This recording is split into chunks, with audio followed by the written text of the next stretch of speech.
Welcome back to the sweatshop. In today's video, we're going to be working on this 2009 Subaru Forester. What we're doing on the Forester today is we are replacing a front wheel bearing. Of course, I have done this in the past in one of my previous videos, so today you are going to get the musical edition of me replacing this bearing. If you've watched my videos in the past, you know that I will give you the torque specs. The only difference between this car and the car that I did previous is that car was a 5-speed gearbox and this thing is an automatic. Don't think there are any difference in specs, but if you have an automatic or a standard, check out the appropriate video. That being said, I'll also do some more blah blah blah in the video and show you how to diagnose a bearing and what to look for, and then we'll go through and jump right into it. If you are going to attempt this at home, if you're in the Rust Belt, it can be a really challenging job, so make sure you're up to the task. If you're down south, it's actually fairly easy. It's not that bad at all. If you're in the Rust Belt, second thing you want to do is you want to make sure you inspect the dust shield that sits behind this and on your spindle, because if it's all rotted, especially in the Rust Belt, you want to make sure you replace it. That being said, if you are going to do this job at home, make sure you employ the use of jack stands if you're going to crawl around underneath your vehicle.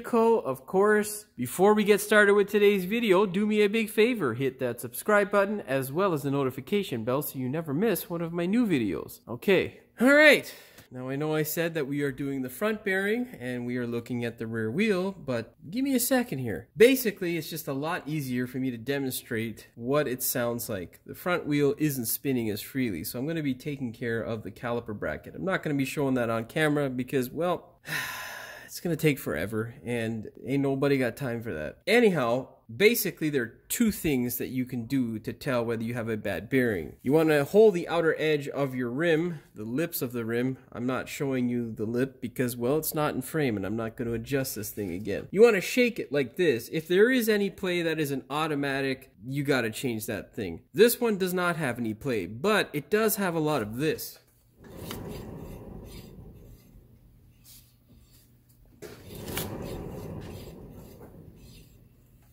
Hopefully you can hear that grinding. If you can't, well, I don't know, turn up the volume on the TV or something. Regardless, you gotta spin this thing like the Price is Right big wheel and hope to God there's no noise. Of course, if there is, it indicates that you have a bad bearing. And in this case, this one is bad, just as bad as the front. I don't have this guy in stock, so I'm gonna be planning to do that at a later date. Of course, if I have time, I will be recording it for you guys at home. That being said, let's get our socket. We'll fire off the front wheel. I've got these specialty bolts that look cool, but can sometimes be a pain in the ass. Luckily, they're not rusted, so they won't be. Yeah, let's go to the front and fire these bad boys off. Fire the wheel off. If you have the stock wheel lug nuts, they are 19 mil. Oh, yeah.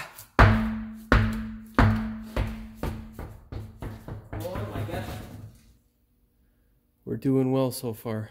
Okay, now we'll let the music begin.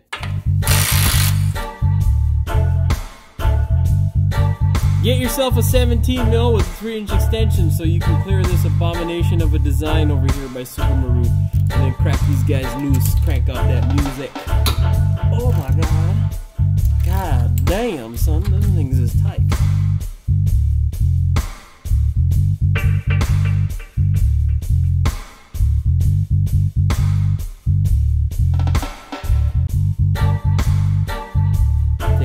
Small screwdriver or pry bar and release the tension on rotor.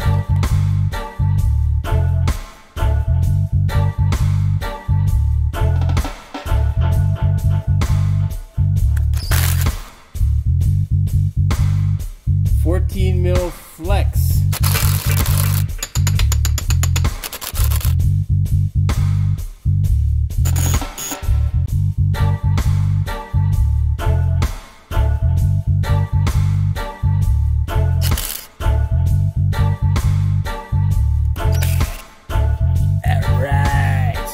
Now, you can do this the hard way with a slide hammer, or you can do it with a ginormous hammer. I'm going to use a combination of the ginormous hammer, some specialty bolts, which are exactly the same as this, and I'm going to use my air hammer. Percussion is basically the thing that takes these stupid things out. They get rusted and they're pretty good. Looks like it might have been done because the torque was a little bit loose on one of the bolts at the bottom there, so I'm hoping, but I would advise buying yourself some new bolts if you don't have some bolts, because it makes this process a lot easier. I'm going to pray for myself as well as you at home. If you are doing this in the Rust Belt, it can be a pain in the ass. As you saw, I did not touch the bowl joint. Well, because I like touching as little stuff as possible. That way we know that we're not going to have any issues that tissues won't solve if we start touching something and something else goes wrong. All right, get 4 of these guys, thread them into the existing holes, leave a little bit of room. Obviously, you don't want it to bottom out on the spindle, and then begin hammering. Make sure it does not come into contact with your CB shaft or that CV boot, because again, you won't be happy.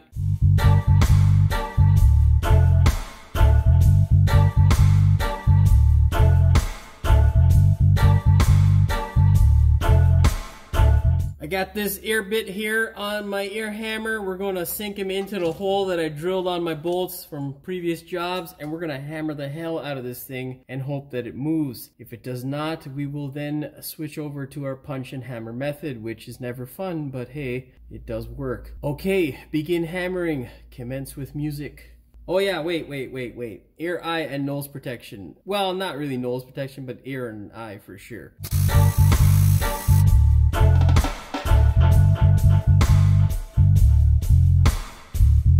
Switch to the other side.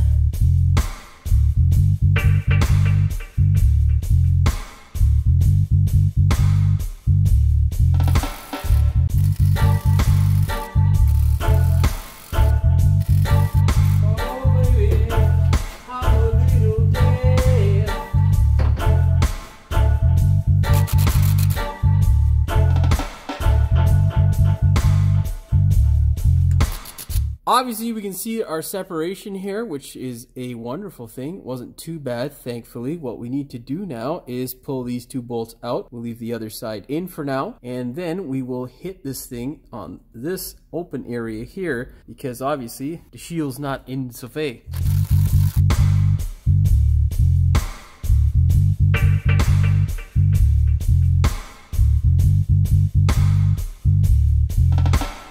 Remember, ABS sensor's right here, so be very careful. Don't fuck it up. Now is a good time to do 2 things. Make sure your bearing is bad. You can hear there, it's pretty shit. Now we have to do the, well, you know, fun thing and separate this, so we're not done with our air hammer. La la la la la. La la la la. Trade that guy out for one of these. We're gonna hold this guy here and just hammer it. You know what? Maybe we'll try it like this. I'm gonna cup it like this, and I'm just gonna...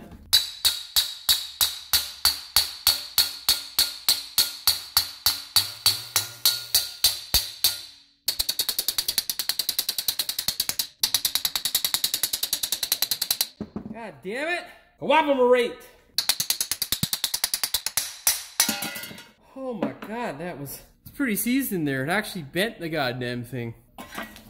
Yeah, anyhow, this thing now, garbage. So, that's how that's done. Flat.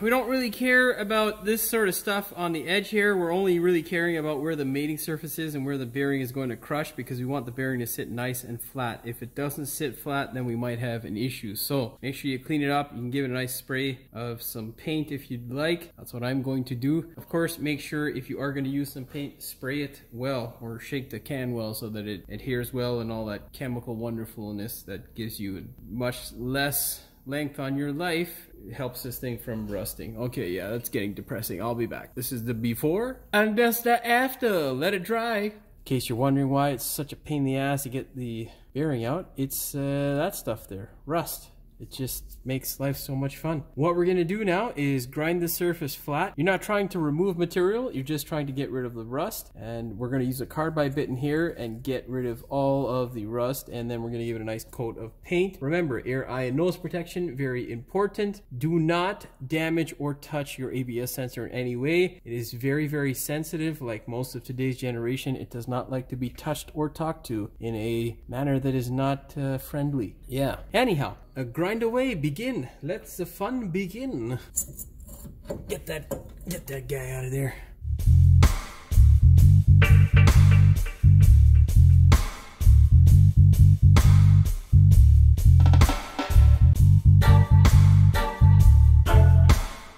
Very gentle.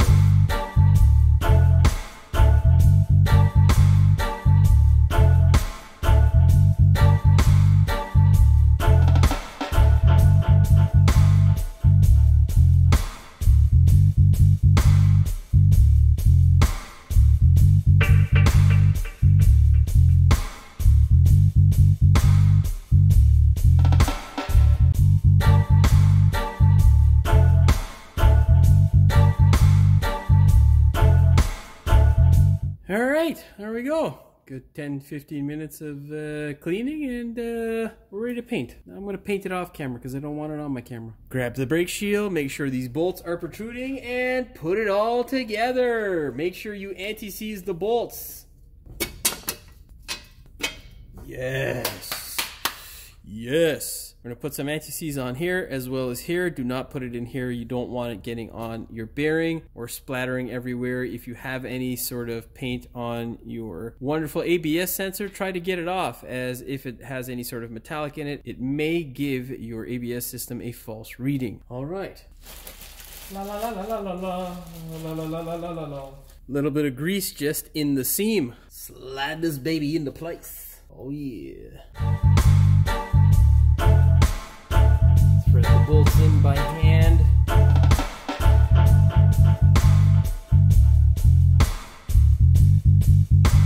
Set your torque wrench to 48 foot-pounds or 65 Newton meters. All right. Make sure you douse this thing in anti-seize around the hub. Be generous. Don't be too generous around here. You don't want to bristle hiding and giving yourself an uneven surface. Begin.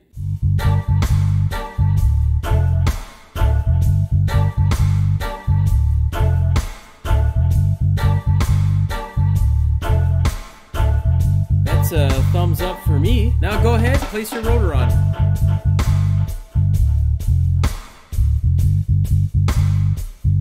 Always thread these in by hand. Don't forget to anti-seize. Set your torque wrench to 59 foot-pounds or 80 Newton meters. Alright, now's that fun time to go ahead and torque your wonderful CV nut. It is a bit of a pain in the ass if you are alone, but you can do what I'm going to do, which allows you to do it all by yourself. Take a punch that will fit into the vane of the rotor, stick it in there, lean it up against your caliper bracket, and then set your torque wrench to 162 foot-pounds or 220 Newton meters. We are now torqued. All we got to do is stake our nut.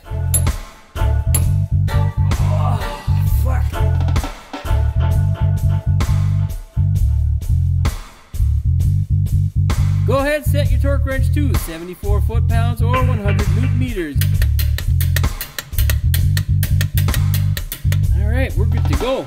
That is pretty much all she wrote for this one. The last and most important step is to go ahead and pump the brakes. Make sure the pedal gets hard under your foot so that you know that there's pressure and that it is functioning properly. That being said, hopefully you found the video entertaining as well as informative. If you did, please like, share, and subscribe. Don't forget to hit the notification bell so you never miss one of my new videos. And as always, thanks for watching. We will see you in the next one. If you've watched my vehicle...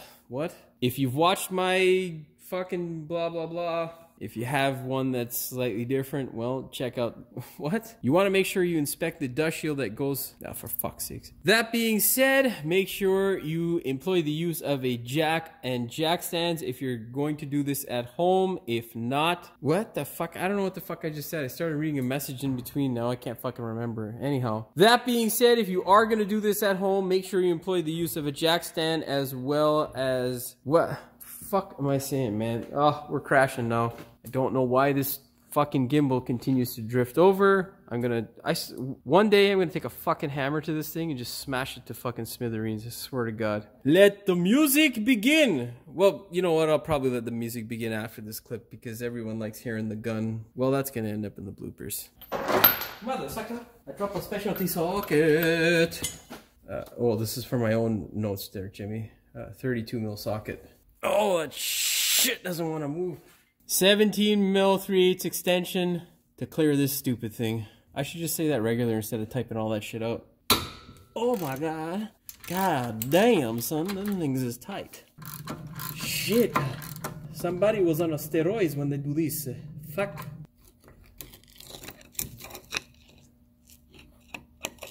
The fuck, man. Remove the rotor.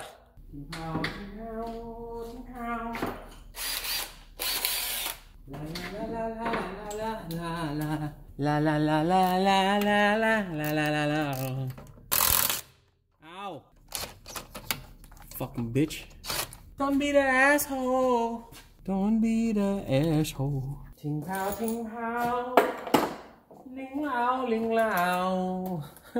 Yeah, you have to have the balance. Well, I like doing as minimal stuff as la la la la la la la la la. I can't use that as the music, although I wish I could because, well, I sound pretty damn good, don't I? Shit, bro. Dun dun dun dun dun. Ping Pow! Hey, Ping Pow, what the fuck, Carlos? I'm recording. Oh, sorry. Try another hole. Are we even moving? I'm just going deaf. That's loud. Yeah, I know. I tell them they should wear hearing protection, and guess who doesn't have hearing protection? Stupid, I know. Such a retarded. Oh, baby, I'm a little deaf. What? Why the fuck I can't fit this on this? Now that we have the stupid thing separated, what we're gonna do is pull these two bolts out. We'll pull the other two bolts out as well, but you leave those two in on the other side last to pull out and take these guys out first. I'm not making much sense right now because, well, I'm fucking deaf and my brains are all scrambled for all that noise. I'm gonna just do this all over again. In case you're wondering why it is such a pain in the ass to get the bearing out, it's, well, this stuff here. Rust, baby. Just, oh, that didn't work. Make sure you're not trying to remove material. I should reposition this because it's not really centered. Yes, I should do that. Torque. Oh, the camera's in the way, son of a bitch. I'll confirm that. This piece of fucking junk Honda, seriously. And there's the compressor, fuck, bro. Or, well, I should turn this fucking torque wrench down because we're about to blow these fucking lug nuts off. Damn, son. Go ahead, set your torque wrench to 74 foot-pounds or 100 and fuck. Pump the brake. Bap, bap, bap, bap. God damn it.